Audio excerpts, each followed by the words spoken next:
حدیث میں آتا ہے کہ حضرت عیسیٰ علیہ الصلاۃ والسلام جب آسمان سے نازل ہوں گے، اب پتہ نہیں اتنی اوپر سے زمین پہ آئیں گے، یہ اسباب کے خلاف ہے نا، یہ بات انسان کے لیے تو ممکن نہیں ہے. جب آپ زمین کے خول سے باہر جاتے ہیں آکسیجن ہی ختم ہو جاتی ہے، زندہ رہنا ممکن نہیں ہے. لیکن عیسیٰ علیہ السلام کو اللہ نے اپنی قدرت سے زندہ رکھا ہوا ہے. جب قرب قیامت میں دمشق میں عیسیٰ علیہ السلام آئیں گے تو حدیث میں آتا ہے کہ امام مہدی شام میں نماز کے لیے کھڑے ہوئے ہوں گے، عصر کی نماز کے لیے. مصلی پہ مینار ہے، اس پہ کون نازل ہوگا؟ حضرت عیسیٰ علیہ السلام. تو مینار سے پھر سیڑھیاں لگائی جائیں گی حضرت عیسیٰ کے اترنے کے لیے. اب کمال کی بات ہے، اللہ وہاں سے یہاں تک آ گئے، تھوڑا سا تو رہ گیا فاصلہ. چھوڑو یار، تم لوگ کی سمجھ میں نہیں آ رہا. ابے سوال پیدا ہوتا ہے کہ جب ادھر سے ادھر تک آ گئے تو تھوڑا سا تو رہ گیا ہے نا. اب یہاں سیڑھیاں کیوں لگائی جا رہی ہیں؟ بھائی دنیا کیا ہے؟ دارالاسباب ہے. ادھر سیڑھیوں سے جانا ممکن نہیں تھا، وہ اللہ اپنی قدرت سے ہی لے گیا. یہ دنیا دارالاسباب ہے، یہاں پہ کیا لگیں گی؟ سیڑھیاں لگیں گی. وہاں سے نیچے اتریں گے، اتنے بڑے بڑے بال ہوں گے جن سے پانی بہہ رہا ہوگا. کیونکہ حضرت عیسیٰ علیہ السلام کو جب سولی پہ لٹکایا جا رہا تھا اس وقت آپ نے غسل کیا تھا، تو اللہ نے ان کی شکل کا کوئی آدمی کر دیا اور عیسیٰ ابن مریم کو آسمانوں پہ اسی حال میں اٹھا لیا. اور قرب قیامت میں جب نازل ہوں گے تو عصابۃ تغزو مع عیسیٰ ابن مریم، نبی نے فرمایا میری اس امت کے لیے جنت کی ضمانت ہے جو عیسیٰ ابن مریم کے ساتھ مل کے جہاد کرے گی. حضرت عیسیٰ نے آتے ہی کیا کرنا ہے؟ جہاد کرنا ہے. تو اور پھر ایسا جہاد ہوگا اما الاسلام و اما السیف، یا تو اسلام ہے یا تلوار ہے، بیچ کا کوئی راستہ نہیں ہے. اور تقاتلون الیہود، سب سے پہلے لڑائی کس سے ہوگی؟ یہود سے ہوگی، عیسیٰ ابن مریم کی. کیونکہ یہود نے آپ کو قتل کرنے کی کوشش کی تھی، تو اللہ تعالیٰ عیسیٰ ابن مریم ہی کے ذریعے ان سے انتقام لیں گے. خیر، اب ایسا نہ ہو کل وہ امام مہدی آ جائے. آج کل مارکیٹ میں امام مہدی کے نام پہ منجن ہر تھوڑے دن میں کوئی مہدی. میرے والد صاحب ایک واقعہ بتایا کرتے تھے، ہماری محلے کی مسجد میں نا ایک آدمی بہت نیک تھا، عبادت کرتے کرتے نا اس کی کھوپڑی گھوم گئی اوپر سے. بعض لوگ بہت زیادہ عبادت کرتے ہیں، دماغ خشک ہو جاتا ہے، خوراک ہوتی نہیں ہے، ہنسی مزاح کی کوئی بات ہی نہیں ہوتی، تو اوپر سے سیٹنگ کیا ہو جاتی ہے؟ آؤٹ. تو اس کی سیٹنگ آؤٹ ہو گئی. برا نہیں تھا وہ، میرے والد صاحب کے پاس آیا، کہنے لگا، میرے والد صاحب کو لوگ حافظ صاحب کہتے تھے، حافظ صاحب ایک بات آپ سے کرنا چاہتا ہوں، آپ ذرا نیک آدمی لگ رہے ہیں، صرف آپ سے کروں گا، کسی اور سے نہیں. والد صاحب نے کہا کیا؟ کہتے ہیں مجھے نا کچھ الہامات ہو رہے ہیں کہ امام مہدی میں ہی ہوں. والد صاحب ہمیں یہ واقعہ سنا رہے تھے، کہتے ہیں کہ میں نے اس سے کہا کہ بس مجھے بتا دیا، میرے علاوہ کسی کو قطعاً نہیں بتانا، ورنہ حالات کا میں ذمہ دار، کوئی بھی پیل دے گا. صحیح ہے نا؟ تو بس یہ مجھے بتا دیا نا، بس یہ ہم دونوں کے راز کی بات ہے اور اللہ کو پتہ ہے، کسی تیسرے کو بتانے کی بالکل بھی ضرورت نہیں. پھر والد صاحب نے اس کو بولا بھائی تو تھوڑا سا وظائف نہ کم کر دے، تھوڑا سا نارمل لائف میں آ جائے، انسان کا بچہ بن جا، تیری کھوپڑی کیا ہو رہی ہے سیٹنگ اپ. تو بہت سے امام مہدی اس چکر میں بنے ہیں، ہوتے نہیں ہیں. تو جب امام مہدی نے آنا ہوگا نا تو سب سے پہلی بات یہ کہ وہ مہدی ہونے کا دعویٰ نہیں کریں گے، ان کو لوگ کہیں گے کہ آپ مہدی ہیں. ان میں علامتیں دیکھ کے علماء ان سے خود کہیں گے، سارے پیچھے پڑ جائیں گے کہ آپ مہدی ہو. سمجھتے ہو کہ نہیں سمجھتے ہو؟ تو جو خود سے مہدی ہونے کا دعویٰ کرے وہ تو مہدی ہو ہی نہیں سکتا. اور جب امام مہدی ہوں گے تو عیسیٰ ابن مریم نازل ہوں گے. جس کے دور میں عیسیٰ نازل نہیں ہو رہے اس کا مطلب وہ مہدی ہے ہی نہیں. تو حدیث میں آتا ہے حضرت مہدی مصلی پہ کھڑے ہوں گے تو حضرت عیسیٰ علیہ السلام آئیں گے تو وہ حضرت مہدی ان کو مصلی پہ آگے کریں گے کہ آپ نماز پڑھائیں. لیکن حضرت عیسیٰ علیہ السلام کس کے حوالے کریں گے مصلی؟ کہ یہ نماز آپ ہی پڑھائیں گے. کیوں؟ مجھے اللہ نے نماز پڑھانے کے لیے نہیں، مجھے کس کے لیے بھیجا ہے؟ جہاد کرنے کے لیے بھیجا ہے. میں تلوار لے کے لڑائی کروں گا، یاجوج ماجوج کو قتل کریں گے. اب یاجوج ماجوج کہاں ہیں اس کے بارے میں کوئی صحیح بات ہمارے علم میں نہیں ہے. ویسے بھی اگر ہمیں پتہ چل جائے کہاں ہیں تو وہ دریافت ہو جائیں گے نا.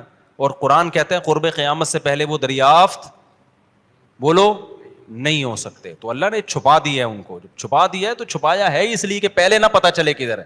کچھ لوگ کہتے ہیں یہ چائنیز ہیں، کوئی بھروسہ نہیں ہے ویسے لگتا ہے کہ شاید ہوں، کیونکہ وہ جو ذوالقرنین نے دیوار بنائی تھی نا سیسا پلائی ہوئی اور پہاڑوں کے پیچھے دھکیل دیا تھا اور پھر بڑی تعداد ہو گئی ان کی، حدیث سے پتہ چلتا ہے شاید وہ، لیکن بہرحال کوئی یقینی بات نہیں ہے. تو یاجوج ماجوج ایک بڑی طاقتور قوم ہوگی جس کو حضرت ذوالقرنین نے سورہ کہف میں اس کا بھی تذکرہ ہے، پہاڑوں کو بند کر کے ان کو دھکیل دیا, کہیں چھپا دیا ان کو, تو قرب قیامت میں وہ نکلیں گے اور پھر دنیا میں تباہی مچائیں گے. اور پھر ان کو کون قتل کرے گا؟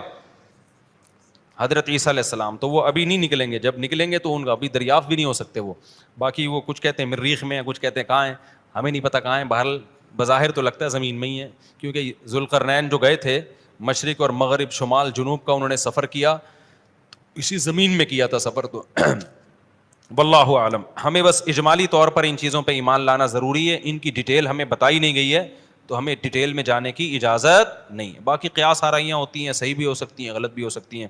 دوسرا واقعہ اس میں اللہ نے حضرت موسیٰ علیہ السلام کا بیان کیا, مختصر بیان کر دیتا ہوں.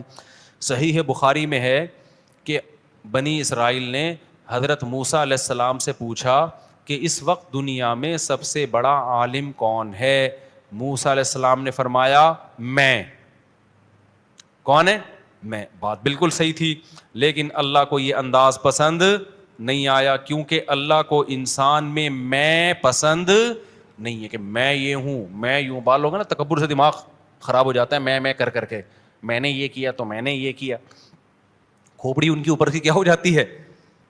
ہم جب بچپن میں سوئمنگ سیکھتے تھے نا, تو اب جیسے ہمارے کسی دوست نے کسی کو تھوڑی سی سوئمنگ سکھائی, یوں یوں کر, اب وہ یوں یوں کر رہا ہے نا, تو اس کو آ گئی, تو دوسرا بار بار کہہ رہا ہے یہ میں نے بتایا ہے. اب وہ اس کو آ گئی نا, یہاں سے وہاں چلا گیا, کہہ رہا ہے یار دیکھو میں یہاں سے گیا, مفتی مولانا صاحب یہاں سے وہاں نکل آیا. دوسرا کیا کہہ رہا ہے؟ میں نے بتایا تھا. ہر جگہ وہ میں نے بتایا تھا. میں نے کہا بس کر یار, تو نے بتایا تھا ٹھیک ہے, وہ ایک دفعہ ہو گیا نا. تو یہ جو میں ہے نا, میں نے کیا ہے, یہ اللہ کو پسند نہیں. اب موسیٰ علیہ السلام چونکہ اللہ کے بڑے برگزیدہ پیغمبر ہیں, تو بڑے لوگوں کی چھوٹی سی خطا بھی اللہ کی نظر میں بہت بڑی خطا ہوتی. تو اللہ نے موسیٰ علیہ السلام سے کہا کہ بھئی کہنا یہ چاہیے تھا کہ اللہ کا علم سب سے زیادہ ہے, اللہ کی طرف پھیرنا چاہیے تھا. تو اللہ نے موسیٰ علیہ السلام سے کہا کہ جاؤ, ایک بندہ ہے میرا خضر, اس کے پاس جاؤ, اس کو ہم نے کچھ ایسے علوم دیے ہیں جو آپ کے پاس نہیں ہیں. حضرت موسیٰ اپنے خادم کو لے کے نکل گئے. بھئی اللہ نے حکم دیا ایک جگہ جانا ہے. ان کا نام کیا تھا؟ خضر. وہ پیغمبر تھے یا نہیں تھے اس میں اختلاف ہے. پیغمبر تھے تو ہمارا ایمان ہے, ورنہ کوئی اللہ کے ولی تھے, لیکن موسیٰ علیہ السلام سے افضل نہیں تھے وہ. اب جب موسیٰ علیہ السلام ان کے پاس گئے ہیں, وہاں پہنچے ہیں, تھکاوٹ سے حال, وہاں جا کے کہا کہ اللہ نے مجھے حکم دیا ہے کہ میں آپ کے پاس کچھ ٹائم گزاروں اور آپ کے ساتھ سفر کروں. تو حضرت خضر علیہ السلام نے فرمایا کہ انک لن تستطیع معی صبر, اے موسیٰ تو میرے ساتھ صبر نہیں کر سکتا, تو نہیں کر سکتا صبر. انہوں نے کہا بھائی میں صبر کروں گا, مجھے کس نے حکم دیا ہے؟ اللہ نے. میں وعدہ کرتا ہوں صبر کروں گا. تو خضر علیہ السلام نے کہا اچھا, موسیٰ علیہ السلام کے ساتھ ان کے خادم بھی تھے, تو خادم رکھنا بھی کوئی برا نہیں ہے. اگر کسی نے کوئی خادم رکھا ہوا ہے, وہ خادم اس کی جوتے اٹھا رہا ہے, اس کے کپڑے دھو رہا ہے, اس کی خدمت کر رہا ہے, تو یہ کوئی تکبر میں نہیں آتا. سمجھتے ہو کہ نہیں سمجھتے؟ تو موسیٰ علیہ السلام کے بھی خادم تھا, علماء کے پاس بھی خادم ہوتے ہیں, اور گھروں میں جن کے پاس پیسہ ہے وہ ملازمت پہ خادم رکھتے ہیں, نوکر رکھتے ہیں. یہ صحابہ سے بھی ثابت ہے, تابعین سے بھی ثابت ہے. تو یہ عمل تکبر میں داخل نہیں ہے, بلکہ اللہ نے جس کو پیسہ دیا ہے تو وہ سہولتیں حاصل کرتا ہے نا, اچھا کھاتا ہے, اچھا پہنتا ہے, تو گھر میں ملازم بھی رکھ سکتا ہے وہ. تو اب کیا ہوا ہے کہ نبی حضرت موسیٰ علیہ السلام جب ان کے پاس گئے تو انہوں نے کہا آپ صبر نہیں کر سکتے. موسیٰ علیہ السلام نے وعدہ کر لیا بھائی میں پکا صبر کروں گا. جلدی جلدی واقعہ سنا رہا ہوں. سفر کیا, خادم بھی ساتھ, حضرت موسیٰ بھی ساتھ, اور خضر علیہ السلام بھی.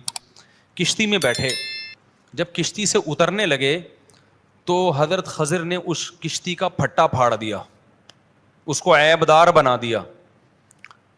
موسیٰ علیہ السلام نے فرمایا لقد جئت شیئا امرا, غلط کیا آپ نے. ایک آدمی ملا ہے, وہ ہمیں کشتی میں بٹھا کے لے گیا, بلا وجہ اس کی کشتی آپ نے کیا کر دی ہے بھائی؟ نہ کوئی اس سے جھگڑا ہوا ہمارا, نہ کوئی, بلا وجہ ایک مزدور آدمی, اچھا بھلا آدمی, کشتی کو آپ نے توڑ تاڑ دیا, ایک پھٹا نکال دیا تھا اس کا. حضرت خضر نے کہا کہ میں نے کہا نہیں تھا کہ آپ میرے ساتھ صبر نہیں کر سکتے. حضرت موسیٰ نے کہا میں معذرت چاہتا ہوں, اور آپ اب مجھ پہ زیادہ مشکل حکم نہ دیں مجھے. ایک دفعہ ہر انسان سے غلطی ہو جاتی ہے, میں اپنی غلطی کا اعتراف کرتا ہوں, پکا وعدہ کرتا ہوں آئندہ کوئی اعتراض نہیں کروں گا. پھر آگے گئے ہیں, ایک لڑکا آیا, نوجوان لڑکا, خضر علیہ السلام نے اس کو قتل کر دیا. قال اقتلت نفسا زکیۃ بغیر نفس. حضرت موسیٰ نے کہا ایک اچھا بھلا لڑکا, کوئی گناہ نہیں ہوا اس سے, انسانی جان کا قتل اتنا بڑا جرم ہے, ایویں ہی بندہ مار دیا آپ نے بھائی بندہ ہی مار دیا آپ نے. حضرت خضر نے فرمایا الم اقل لک انک لن تستطیع معی صبرا, میں نے آپ سے کہا نہیں تھا کہ آپ صبر نہیں کر سکتے. حضرت موسیٰ نے کہا 2 دفعہ غلطی ہو گئی مجھ سے, تو اب کیا ہے, ان سألتک عن شیء بعدہ, اب میں اپنی سزا خود بتا رہا ہوں. اگر میں نے اب آپ سے اعتراض کیا نا, سوال پوچھا, تو ھذا فراق, ان سألتک عن شیء بعدہ فلا تصاحبنی, تو آپ پھر مجھے اپنے ساتھ نہیں رکھیے, میری سزا یہ ہے کہ میں واپس چلا جاؤں گا بس. آگے گئے ہیں, ایک بستی میں ٹھہرے, ابھی یہ مسافر تھے, زاد راہ ختم ہو گیا, تو بستی والوں سے کہا بھائی ہم مسافر ہیں, ہمارے لیے کوئی کھانے پینے کا انتظام ہو جائے, سر چھپانے کی جگہ ہو جائے. بستی والے ایک نمبر کے کیا تھے, کنجوس. نالائقوں کو اتنا بھی خیال نہیں کہ یار مسافر لوگ ہیں تو چلو ان کو ٹھکانہ دے دو, انہوں نے کہا نہیں, وی آر سوری. حضرت خضر نے دیکھا ہے کہ ایک دیوار ہے گرنے والی ہے, اس کو سیدھا کر دیا, مضبوط, گرنے سے بچا لیا اس کو. موسیٰ علیہ السلام نے کہا وہ بندے جنہوں نے کچھ نہیں بگاڑا تھا آپ کا, ان کی کشتی توڑ دی. وہ نوجوان جو بیچارہ آیا سلام کیا, اس بندے کو ہی مار دیا. اور جو نالائق ظالم لوگ, ایک نمبر کے کنجوس لوگ, نہ کھلا رہے ہیں نہ مہمانوں کا اکرام کر رہے ہیں. پیغمبروں کے تو چہروں پہ ویسے ہی بڑا نور ہوتا ہے کہ نہ ان چہروں کا خیال کر رہے ہیں, ان کی دیواریں کیا ہو رہی ہیں, بستی کی دیواریں ٹھیک ہو رہی ہیں. موسیٰ حضرت خضر نے فرمایا ھذا فراق بینی و بینک, اے موسیٰ تیرا راستہ الگ اور میرا راستہ الگ. حدیث میں آتا ہے نبی صلی اللہ علیہ وسلم نے جب یہ واقعہ سنایا, اور قرآن میں بھی ہے, تو آپ نے فرمایا اللہ موسیٰ پر رحم کرے, اگر صبر کر لیتے تو اور بھی کچھ واقعات ہمارے سامنے آ جاتے. لیکن علماء نے بیان کیا ہے کہ یہاں موسیٰ کا صبر نہ کرنا ہی موسیٰ کے موسیٰ ہونے کی دلیل ہے, کیونکہ پیغمبر جس چیز کو غلط سمجھتے ہیں اس پہ خاموش نہیں. پیغمبر کا مزاج ایسا ہوتا ہے کہ غلط دیکھ کے ان سے نہیں برداشت ہوتا. صورتاً تو یہ عیب ہے, لیکن حقیقت میں کیا ہے, کیونکہ خضر علیہ السلام کو اللہ نے لوگوں میں تبلیغ کے لیے نہیں بھیجا تھا. لوگوں میں تبلیغ کے لیے کس کو بھیجا ہے, موسیٰ کو. تو موسیٰ غلط, کوئی بھی چیز غلط لگے گی نا, موسیٰ سے برداشت نہیں ہوتی کہ بندہ مار دیا, ٹھیک ہے نا. تو یہ ان کا, اللہ نے اس میں یہ بھی بتایا کہ پیغمبروں کے دل میں نہیں علی المنکر کا جذبہ کتنا زیادہ ہوتا ہے, کہ وعدے کر کے بھی ٹوٹ رہے ہیں ان سے وعدے.